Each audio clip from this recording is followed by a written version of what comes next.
একটা কলা মোচা, কলা গাছ আমার পড়ে গেছে। কলা বেরোনোর আগেই মোচা সমেত গাছ ছাগলে টেনে ফেলে দিয়েছে। এই দেখো কত কলা, কি মায়া লাগছিল দেখে।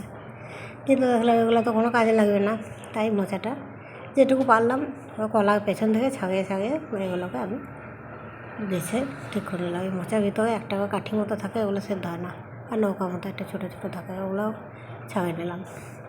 কুচো কুচো করে কেটে আমি এগুলোকে ধুয়ে নেবো ভালোভাবে, দিয়ে এগুলোকে মসুর ডাল দিয়ে রান্না করবো, অসাধারণ লাগবে খেতে।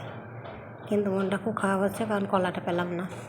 ধুয়ে নিয়েছি, এটাকে একটু হালকা গরম পানি দিয়ে সেদ্ধ করে নেবো। এইদিকে মসুর ডালে আমি সর্ষের তেল আর হলুদ দিয়ে এটাকে আমি সেদ্ধ করতে দিলাম।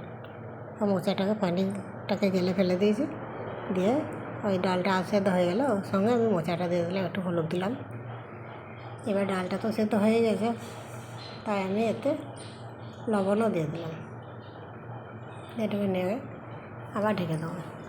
দুটো ভালোভাবে সুন্দরভাবে নরম হয়ে সেদ্ধ হয়ে গেলে আমি রসুন থেতলে আর শুকনো লঙ্কা দিয়ে ফোড়ন দিয়ে দেবো একটু।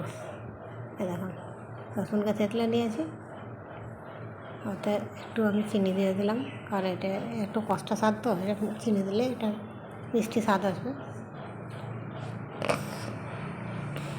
ফোড়নটা যখন লাল লাল হয়ে ভাজা হয়ে যাবে, হাত ভাজা, তখন আমি সেটাকে এর উপরে ছড়িয়ে দিলাম। ভাতের সঙ্গে, গরম ভাতের সঙ্গে মোচা হয়ে খেতে খুব ভালো লাগে।